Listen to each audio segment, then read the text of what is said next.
Let's consider a question that many of us might not consciously ask, but sort of live out in small ways. How do we shape who we are through the ideals we look up to? Think about a child who starts out obsessed with a superhero, maybe Batman. They act it out, they immerse themselves in the stories, often trying to mirror that heroic figure in their own small, day-to-day ways.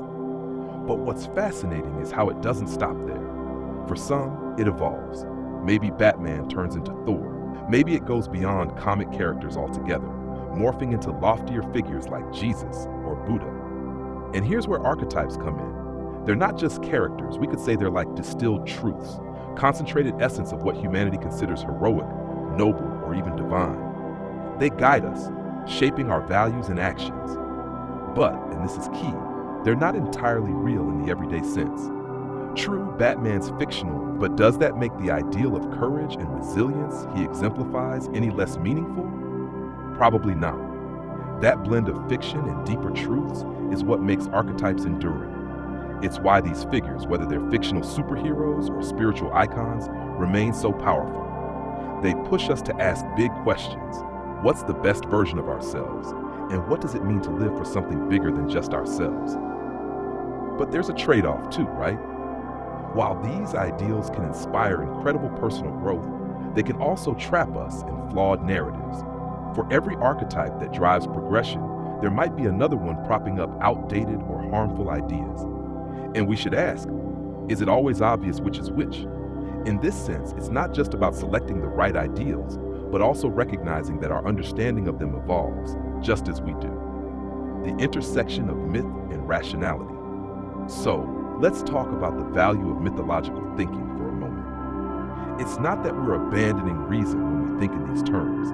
It's more like trying on a different lens to navigate life. When someone says, "What dragon are you slaying today?"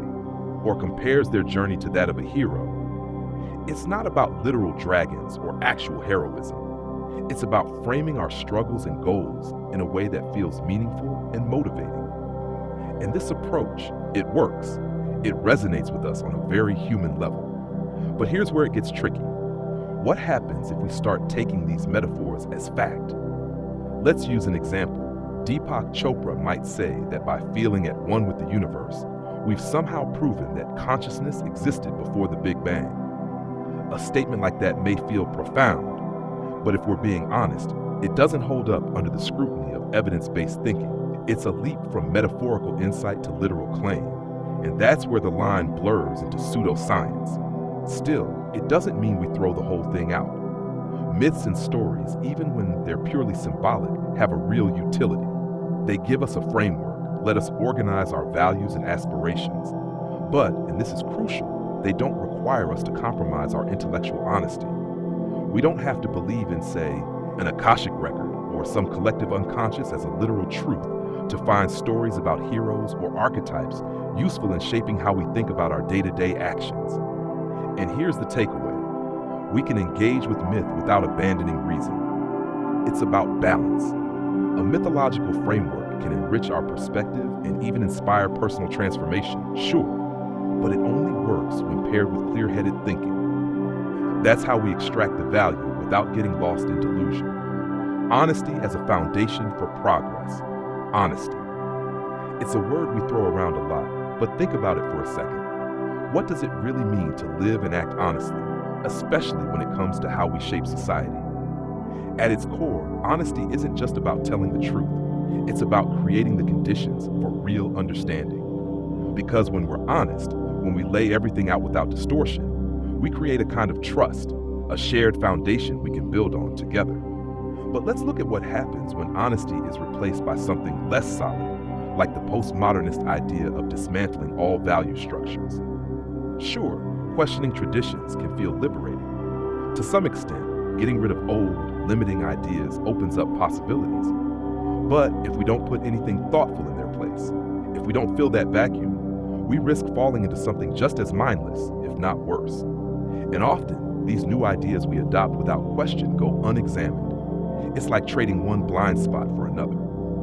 Now, you might wonder, why does honest discourse matter so much? Well, consider this. Every time we speak truthfully, even about difficult, divisive issues, we take a step toward collective action, toward making progress as a society. A great example is the scientific method itself. It's rooted in honest observation and critique. If we falsify data or cling to convenient lies, science doesn't work. That same principle applies to public discourse in everyday life. Honesty keeps us on course, lets us correct course, and honestly, it's about more than being right. It's about building something better. So here's the big idea to take away and maybe hold on to after this episode ends. Honesty isn't just a personal virtue. It's how we collaborate, how we rethink our values, and how we make progress together. And with that in mind, thank you for being here today, for engaging in this conversation. On that note, we'll see you next time.